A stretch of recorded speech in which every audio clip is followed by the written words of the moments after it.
easy thing, right? But every day we use roads, you know, and if I use the road, does the access to road to anybody get reduced? No, right? Everybody uses the road. Yes. And it is not exclusionary, right? It doesn't exclude anybody from using that road. Yes. At the same time, if I use the road, will you be jealous of me? No. Will there be rivalry in between us? No. No, right? So, the basic definition of public goods is just that. So, today's agenda, we're going to talk about what public goods are, and then what are the worldwide initiatives around digital public goods and India initiatives also. Alright? So, my goal is to help people create public goods. That's my goal. So, it's not to express what public goods are and what services are available. That I think most of the other places you can find easily. I am trying to show you some tools which are truly open source that you can go and install on your computer and start using them. Alright? So, this is the basic definition of public good. Non-excludable, and non-rivalrous. This is the basic definition of a public good. Now, let's go to this definition of what is a digital public good. So, there is a foundation that, or an alliance that actually creates a registry of all these digital public goods, and this one is pretty popular. The electronic form of public goods is digital public goods. So these are services that are delivered using open source software mostly, right? There are some countries that use proprietary software, but most of the public goods are delivered. Good example, your Aadhaar is a public good, right? Everybody uses it, and today in this conference, everybody kind of is very, very mad at Aadhaar, but it's one of those things that is done some good anyway. So like that, there is another platform called Diksha. So the software behind Diksha is called Sunbird, and the actual service you get, the e-learning service, is a public good. So what we are trying to see is what are the tools that you can use to create public goods. So we will talk to one of the person who has developed a open source tools framework that is used in 7 or 9 other countries. I don't know how many, but definitely more than 5 countries to create Aadhaar type frameworks. In this talk, we have Ramesh Narayan with us. In a short while, we will actually let him talk about a project called MOSIP. Alright? So, some of the basic ideas around these open source projects and creating these public goods. Today we talk about data, whose property is data? Is data property? All of these are very, very important legal questions. I don't have answers to them. I'm a techie. See, I'm a system administrator for the last 32 years. I don't know much about this legal jargon. But one thing I can tell you is everybody is aware of ChatGPT. Yes? So ChatGPT is trained on somebody's data. Yeah? So first thing is, should data be closed or open? That's a conversation. Public data, should it be closed or open? Where does the divide between privacy and common good, where does it stop? Right? So today, there are people who argue that every piece of data that looks at community trends should be curated, should be sanitized before using for analysis. Now there is another school of thought where if you don't have accurate data, if you are artificially sanitizing the data, then you will not get correct results. Garbage in is garbage out. So who's right? I don't know. But one thing is sure, having open data is slightly better than having black boxes, closed data, right? So that is the point. Another thing is, today some of the most important software tools, every time there is innovation, there is somebody who wants to attribute themselves to that innovation. And attribution comes from sheer effort they have put in or the money they have put in into the product. So today, even large-scale systems, AI systems, there's a lot of investment going on into AI. So would it be given away for free? Not necessarily, right? There will be some sort of licensing. And when, if you look at the latest news, like 28 countries came together, there's a position paper that has been published. All of that, wherever there is new innovation, there's always this resistance to regulation. If there's regulation, the speed of innovation gets hampered. But then, do we have to live in a world without regulation? That is also really bad, right? So, this whole idea of today's problems, where AI will tell you lies, hallucinating and all of that, versus tomorrow's problem where Elon Musk talks about super intelligence, some super intelligence controlling all of our mankind. Both of them are problems. But then free and open content to be innovated upon, right? Then lastly, it is all about content. Today, context and content, both of them are as important as each other. As much as you want to have access to whatever you want to see, the actual content itself needs to be more open. It should be created ideally through open source tools. So today, my goal is to see how we can look at some tools that will help in creating content fearlessly, openly, and accessible to everybody, right? So next. So what is the position of international community? All the governments together is UN, right? Everybody in the UN.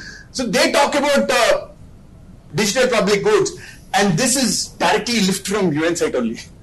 No innovation here. So here's what they talk about. They also talk about open data, open source software, open artificial intelligence, open science, open content. So I think for the first time, you have civil society that believes the same things, and even the government, sovereignty, all of those guys also believe in almost the same areas, right? Everybody's scared. For sure, everybody's scared. Do you agree? Are you scared? Very much. Huh? Very much.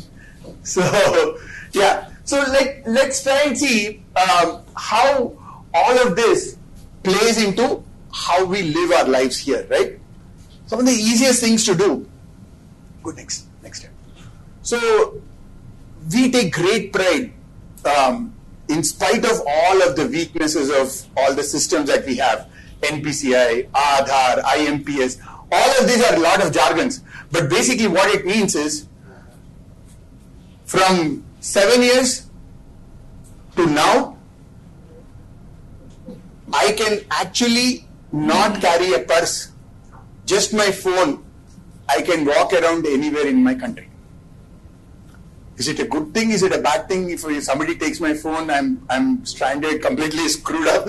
But yes, there is definitely some benefit to all of this. And fortunately, all of this has been developed by people who believe that it can be shared with the rest of the world. And for the first time, after a long, long time, there are things that we do as products being used by other governments. And all of this, I don't want to go into each of these layers and all. Somewhere you will find all this. But basically, 4 things I want to talk about, right? When India Stack was developed, the basic concept was you need to have a unique identification for every entity that wants to either give or take services. And that identity, is it online or offline, that presence mechanism, because of the penetration of our phone systems that happened luckily or unluckily for us with the Reliance Jio, so many mobile phones getting connected, that became a almost near reality. We have 86% coverage today on the mobile phone network. That doesn't mean all of the people are connected. Only 55% of the people are actually truly connected. Even if they are connected, their not continuously connected. Only small percentage, low double-digit percentage is on always on internet. Most of the people are on prepaid plans, rationed internet. On average, one of the statistic is less than 50 rupees per month is spent on internet access by more than 60% of the people who have phones. Such a sad thing, no? Less than 50 rupees is spent prepaid. Our country is almost prepaid. You have to understand this. So, just because we have coverage doesn't mean we have equitable, meaningful access to internet. So, most of the services that are on in India Stack are available, but I don't know if they are accessible. And as at Internet Society, we really truly passionately believe that internet should be available, free, accessible, high quality, all the time, everywhere, resilient. But it's not easy. It's not real yet. All what we are trying to do is, other than the presence, most of the transactions should be paperless. That means you should be able to authenticate yourself and validate yourself without having to go and sign another form for it. So that has been almost achieved. And again, you should be able to transfer money at your command with your intent.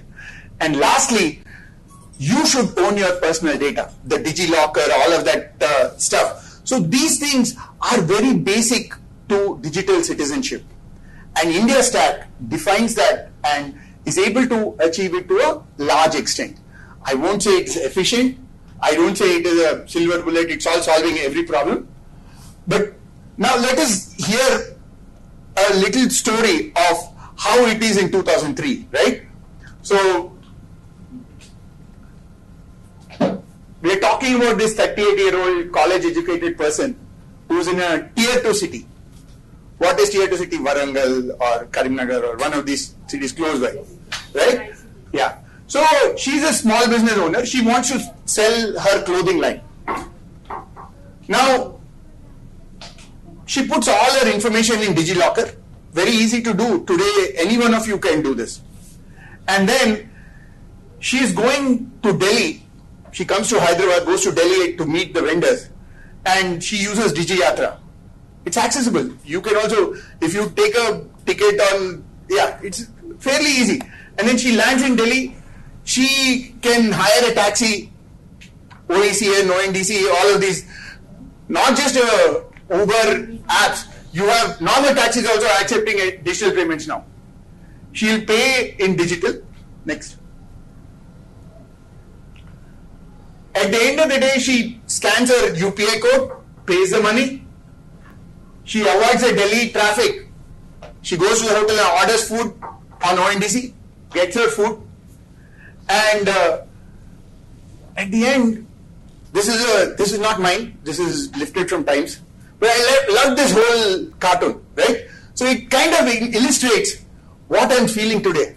Have you seen her purse, clutch, wallet anywhere? So all of this journey has become digital. And that's a good thing, right? So next, open source. There is a lot of confusion around what is open source, what is free software, what are the different types of free software, open source. See, essentially, open source software is where you are able to read the source code. Your source code is transparent. Now, your source code can be transparent and still be paid for, right? That is access to code. Like today, some really large companies, the technology that I am familiar with, VMware, provides source code to all the universities.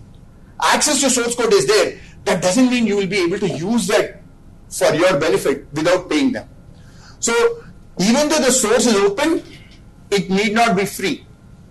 Now, just because it is free, source code need not be open. So there are a lot of tools that you use download and use any of these SSA, some of these tools that you normally use, right? What do you use to connect to remote machines? No, what is it? Teams. TeamViewer. TeamViewer is closed source, but it is free. So just because something is closed source doesn't mean it is not free. So what we are talking about open source in the context that we are talking about, they should be free and open source. So it is always good to take care of tools that are free and open source and also extendable without any additional license fee. So there are organizations like MIT that have created good licensing models. Then there are some cheating licensing models like AGPL, where you say, okay, you can use, but if you do anything, you have to give back and you have to publish your special. So with MIT license, whatever you do, you use it for commercial, non-commercial, any purpose, you should be able to do open source. Those are the type of tools that we want to encourage our governments to use, so that we are not dependent on anybody for our future, right? So that is something that, and in that spirit, go to the next slide. Here, we will invite Ramesh to tell us about MOSIP project, which is like the Aadhaar framework that is used in multiple other countries. Thank you, everyone, for giving me the opportunity to talk about MOSIP. I'll take the next 10 minutes or so to quickly walk you through what MOSIP is, and maybe can take a few questions after that. MOSIP is basically an open source identity platform. We are a program at the IIT Bangalore University. We are a non-profit and non-revenue project. We are totally funded by grants. We have currently support from the Bill and Melinda Gates Foundation, NORAD, Pratiksha Trust, and Tata Trusts. So what do we do actually? So our job is to basically build platforms for countries to use and support these countries. And we just don't build a platform, we also build an ecosystem which will support these countries as part of their deployment and go-live strategies. And we also work on the roadmap of these platforms through research and collaboration to keep the ball rolling and keep the platform cutting edge. I'll just go back to our origin and say how we all started. So we are inspired by Aadhaar. When Aadhaar was first built more than a decade ago and launched in India, the world was watching. And then once Aadhaar's usefulness came to light, a lot of countries were interested in getting similar systems. So they started making India a pilgrimage destination to understand how to do digital. Like, was very effective in showcasing a lot of benefits. But then Aadhaar was made for India and is a closed source solution. And when these countries required their own solution, something that they could own and run, they needed something else. So that is where MOSIP was born as an open source platform rather than a solution, a platform that could be adapted to local needs and customized to local contexts and made available and owned by the countries that are operating their ID system. So we looked at a very principle-led development approach where we are looking at how to solve problems like inclusion, how to make sure that the application is secure, how we value privacy of individuals' data, how the platform itself is designed to scale, be extensible, interoperable, easy to integrate with existing solutions, and so on. So with all this in mind, we wanted to build this platform, and that is what we did since 2018. And in the 5 years, we have actually made significant progress in the platform as well as its adoption. Today, our platform has several digital public goods which are there in it. And what we are doing with these digital public goods is help countries embark on their digital journey. So when we say a digital journey, we are talking about the government being digital, the social interactions within the country being digital, business being digital, and so on. So we are looking at digital governance and digital societies as such. And all this has ID, or the ability to identify an individual, a business, and all at the core. So ours is actually a ID-led development and transformation strategy. So with this, we have built various public goods, as I was mentioning. MOSIP itself was a core identity issuance and verification platform. And then we have built ways to use this ID using other solutions like eSignet and NG. And on top of this ID infrastructure, we have also started integrating other solutions like OpenCRVS, which is an open source civil registry system, which can manage births, death, wedding registrations, and so on. And also a benefits management solution called OpenG2P, which can be used for government benefit schemes to benefit citizens. G2P is basically government to person. So these are the kind of solutions that we have been working on. As a result, we have 3 large DPGs on the ID side that we have built. DPG is basically digital public good. All these 3 properties are open source and available to be white labeled and deployed as national solutions. When I say white labeled and deployed as national solutions, it means that we have a permissible license which allows countries to use this as a base for their own branded solution. So I'll give an example. MOSIP is used in the Philippines as PhilSys. PhilSys is their ID solution. We have a Mozilla public license on the basis of which these are made available. What it means is that our core is something that can be intact and is something that we can maintain, but all extensions, all additional innovations, integrations can be owned by whoever is making those. So it is a very permissible license which allows business also to be done while allowing open source maintenance for the core possible.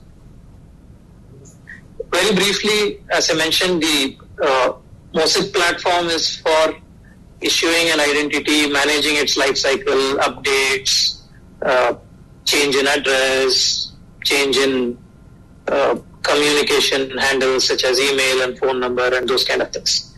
We are a system that supports biometrics for identity verification. So we have ID verification mechanisms which support OTPs as well as biometrics-based authentication. But going beyond the centralized server-based identity solution, we also have built a wallet-based support where we use digitally signed credentials. So we all carry Aadhaar cards, which are either a piece of paper that we laminate and keep, or the new PVC cards that they are issuing. But you also would have heard of mAadhaar, which is a digital card, a digital version of it. So we support a digital version natively right from the beginning. And this digital version can be stored in a wallet. We have a wallet called Inji. And inside this wallet, you can store not just the ID credential, but you can also store other documents, other credentials like birth certificates, degree certificates, and so on. And this wallet also contains an authenticator which allows you to authenticate yourselves and digitally sign anything that you are sharing. So what this means is we support consent, we support signing of documents, we ensure that the person is actually participating in a digital transaction. It is not being done by somebody else. So it brings a lot of non-repudiation trust as part of any digital transaction, that the person is actually part of it, while also putting them totally in control, right? Nobody else can actually perform this transaction. They have to perform this transaction and they are aware that they are part of this. So this reduces fraud, identity theft, those kind of scenarios also. But apart from putting the user in control, we also have made life easy by creating this solution called eSignet. We all are very familiar with how we use Google maybe as a way to sign in into any number of online properties. Right? If you don't have to create accounts in various systems, you can just sign in with Google or Facebook or LinkedIn and so on. So we also make the national ID powerful by allowing people to sign in with this national ID into various services. This means that you just create one set of digital credentials and then you can use them elsewhere, and you manage its usage and you control. So that is what eSignet provides. It provides a single login, and if there are multiple IDs at play, it can also support federation. So for example, if the digital ID is Aadhaar or your passport or your voter ID card, it can allow any one of those to be potentially used. Any kind of authorized, accepted ID credential could be used with eSignet. But we all know that what's the point of holding an ID, right? ID is just a starting point. What we are looking at is how to make this ID useful.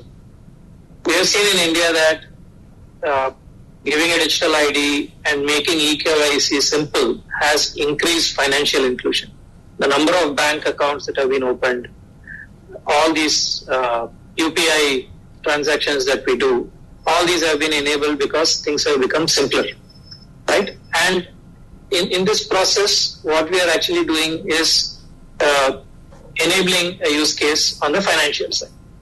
Similarly, healthcare, education, emergency relief, social programs, even private sector usage, employability, banking, insurance, any kind of service delivery, any kind of place where we need to prove our ID, maybe in e-commerce, or maybe just to prove that we are over 18 in a particular case to get access to something. So all these are enabled through ID.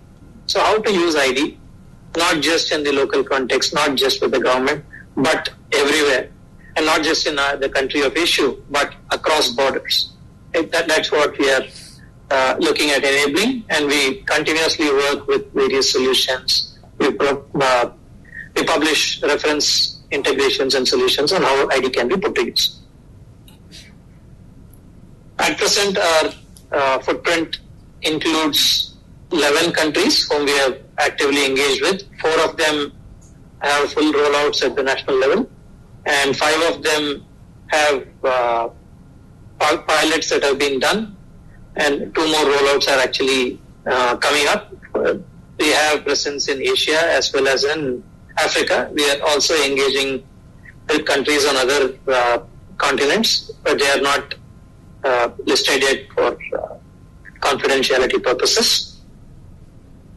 And we work with these countries through an ecosystem. We are at this point of time having 80 plus partners. It is slowly approaching 100.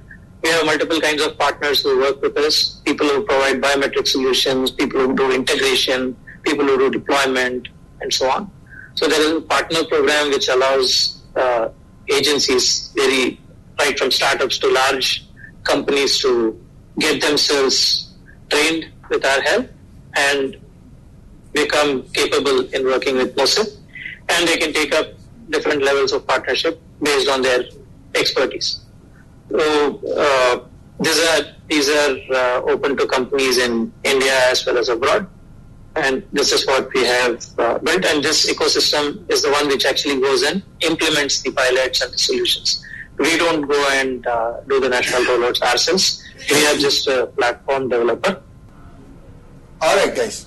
So let me come to some of the interesting projects that I thought would help create digital public goods. The first one is one of my favorite tools, my son's favorite tool, OBS.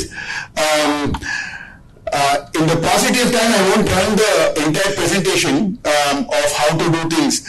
It was a 7-minute video for creating or using OBS.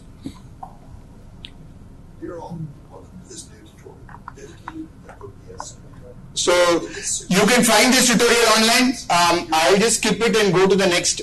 With OBS Studio. Dear all, welcome to this new. So the next platform is called Console. This is a very beautiful platform. if you're a community, if you are a small government, if you are a small village, if you want to run government inside that village, like you want people to vote on initiatives, you want to do very simple deployment, this console is a very cool platform to do that. I'm going to just run one example of that. This is a short video.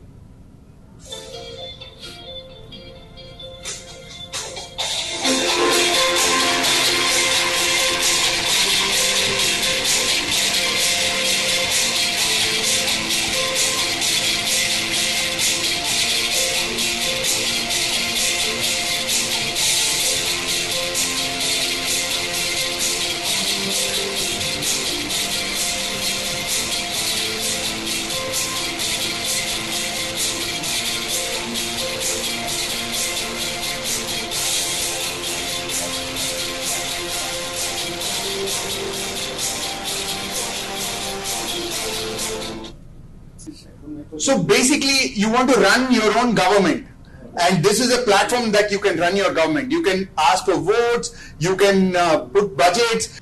The next one is a very interesting project. This is spearheaded by our friend Edward Snowden. So this is a very useful application that you can install on Android phones. And you can remotely monitor the logs of that application, so that when somebody is going in and doing investigative journalism, activism, investigative journalism, if they are at risk, you can actually help them. So this is a very beautiful app. I was personally impressed by the vision and execution of this app. Who piloted it? This is Snowden's. Edward Snowden just unveiled one of his newest projects, a security app, Haven, developed by the Guardian Project and Snowden's Freedom of the Press Foundation, turns any Android phone into a motion, sound, vibration, and light detector. Using either Signal or Tor, both of which use encryption technology, users can monitor the phone's event log remotely and privately. Haven isn't available for iOS devices, but the developers recommend buying an Android burner, which can cost less than $100. Snowden says the app was designed for, quote, investigative journalists, human rights defenders, and people at risk of forced disappearance. So let's go to some of these apps that are useful for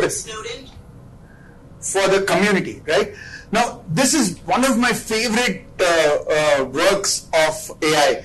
We, in fact, started developing an app, developing a physical LiDAR-based height measurement for children, touchless height measurement. But when we saw this, literally I had tears in my eyes, the way they did it.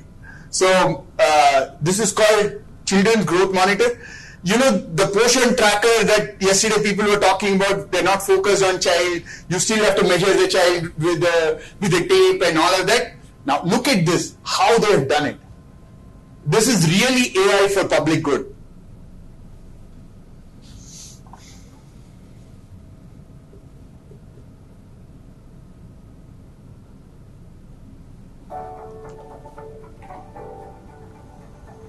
Lot of kids die.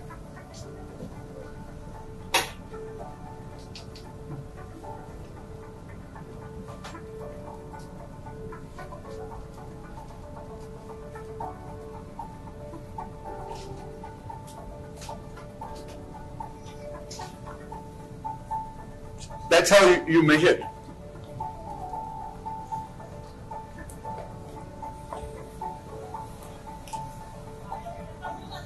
We wanted to eliminate that head thing. We made a LiDAR-based measurement for that. But see how they have done it.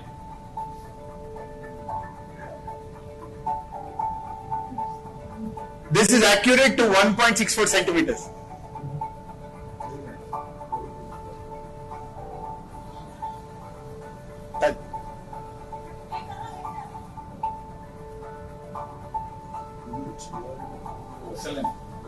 Yeah. What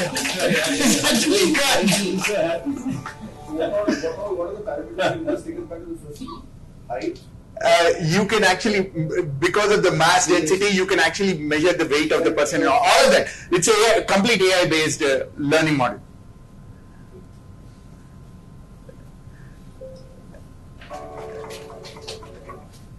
So now this is another important app. This is MapX. So this is open source mapping software where you can add your content for your purpose, right? And you can actually open source it. For example, you can go and collect lat-long data and import it into your own instance of MapX, not even the central instance. You can actually deploy it. It's completely open source. See what, for example, today Hamas, all of these conflict zones are there, right? It's you can literally go in. Instead of demonstrate, yeah. This is a use case where this is used for figuring out impact on ocean.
So let me just, this is a really cool platform. We can just see it live. Let me just show you how the platform works. I was just getting excited. So we are also, but it's restricted. So this is a real example of all the conflict zones right now in the world.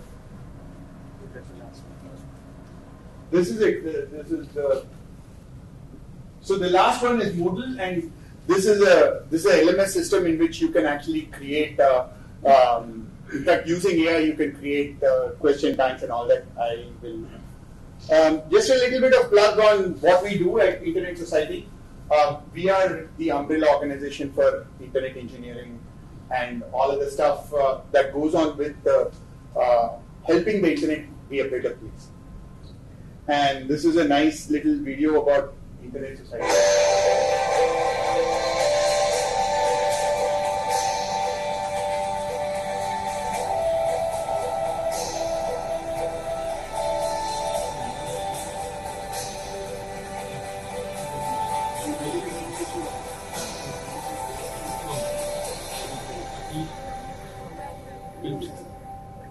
So, thank you very much. Let's all work to make the internet free, easily accessible, and for everyone.